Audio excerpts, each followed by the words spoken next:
Alright, let's take a look at an example of finding the derivative using the definition of the derivative, which, if you don't know already, is the limit as h approaches 0 of f of x plus h minus f of x all over h. So for example here, if we had this function which said f of x equals 2x squared minus 3x, let's go ahead and use this definition to solve this for the derivative. So first thing I like to do is I like to just find out what is f of x plus h.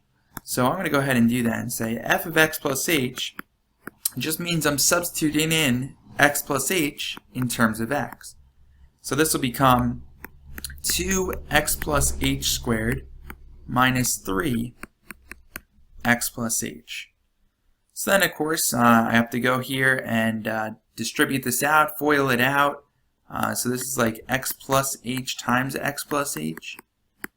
And then I can go ahead and just distribute that negative 3 through, so it's negative 3x and then negative 3h.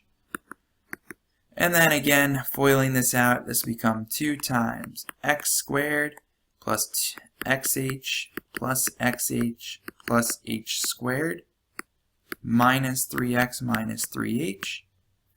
Then we're going to distribute that 2 through to everything here. We should combine the like terms. xh plus xh, this right here, just 1xh plus 1xh is 2xh. So to make this easy, I'm just going to put 2xh there.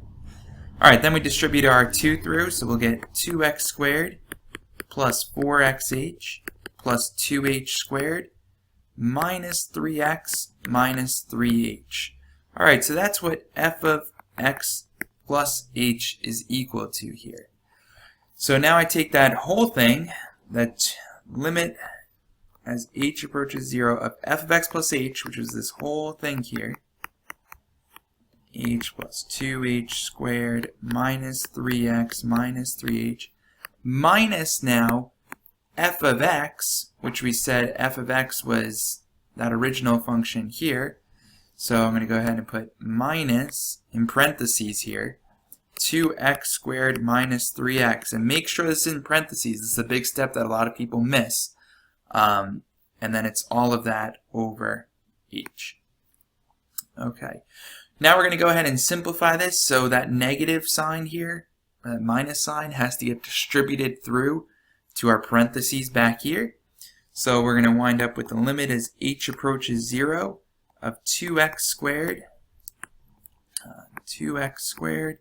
plus 4xh plus 2h squared minus 3x minus 3h, and then this becomes minus 2x squared, and then minus and negative becomes a plus 3x, and again this is all over h. So now we want to work on simplifying this. So I see I have a 2x squared and a minus 2x squared.